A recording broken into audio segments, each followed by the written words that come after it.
você fosse colocar quais os 5 nomes mais importantes da história da luta livre para você? Cara, isso é difícil. Acho só 5, eu acho muito difícil. Mas eu vou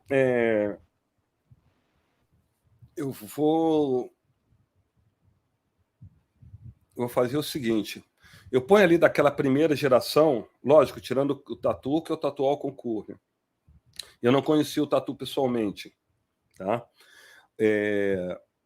Mas eu tiro ali o Carlos Bruno Sila e o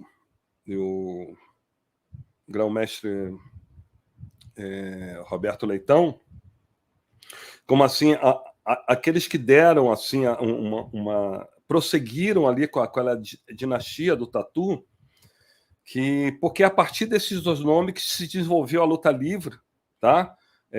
Em 3 ramificações, é óbvio, né, que a gente conhece hoje. Acho que a luta livre no mundo ela vem essas 3 raízes, né?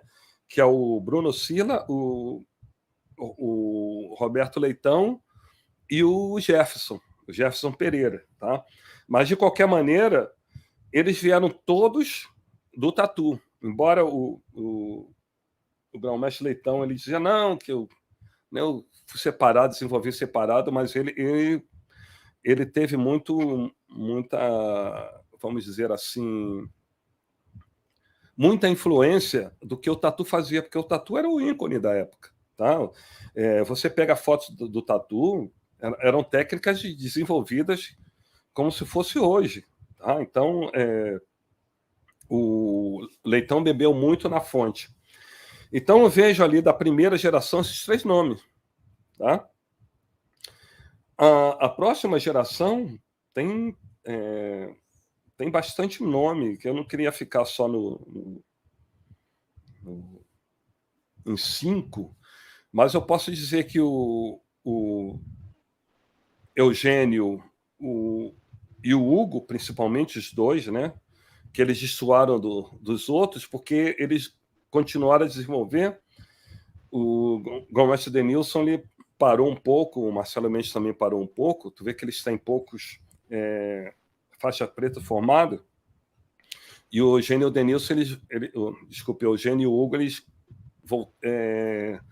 deram aí um impulso grande, trazendo essa nova geração de lutadores. Estou falando pela linhagem Bruno Sila, tá? Agora, pela linhagem lá da Budokan, eles começaram a desenvolver ali a partir dos anos 90. O João Ricardo começou a trazer muitos lutadores para aquele IVC, né, que foi ali onde a luta livre teve o auge dela, foi a modalidade que mais ganhou, naquela época que ainda os lutadores representavam modalidades. A luta livre foi a modalidade que mais ganhou no IVC. Isso aí, incrível que não passa isso E engraçado que o pessoal do jiu-jitsu foi o que mais perdeu. Tu pega a estatística do IVC, quem mais ganhou foram os lutadores da luta livre e quem mais perdeu foram os lutadores do jiu-jitsu. E por isso que eu digo que não teve como é que eu vou dizer, esse confronto entre jiu-jitsu e luta livre nos anos 80, porque ali era só o Bruno Sila que estava ali na guerra, tá? Vamos dizer assim. Porque o pessoal da Budokan não entrou, porque inclusive o pessoal da Budokan, o João Ricardo era amigo do Hollis Gracie, eles treinavam junto greco-romana e luta livre olímpica, e eles não se meteram nisso. A partir dos anos 90, que então a Budokan ela desenvolveu, né, para o MMA, vale tudo, e o Bruno Sila ficou. Tá? Só ficou o Hugo e o Eugênio, fizeram algumas lutas.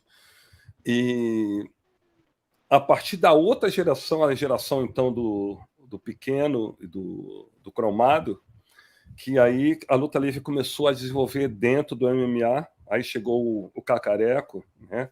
O Cacareco faz parte então dessa terceira geração aí junto com o Pequeno e Cromado, e foi aí que a luta livre então ela se desenvolveu, se solidificou dentro do MMA e passou a ser respeitada no mundo como uma das modalidades mais eficientes para o MMA.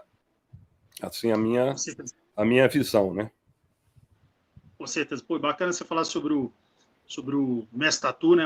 Considerado o pai da luta livre, bacana e todo o respeito aí, todo o conhecimento que você falou sobre ele, e outros nomes também que você falou, o Jefferson Jopp, né? Também outro gigante da história da luta livre. Também tem das antigas também tem o Mestre Barradas, que também foi aluno do Tatu. Bacana você ter falado, né? Que todo mundo ali no final saiu do Tatu mesmo, mas é bacana você falar isso publicamente, assim, o reconhecimento, né, a ele, que é uma figura icônica, né? O Barradas é muito né? bom.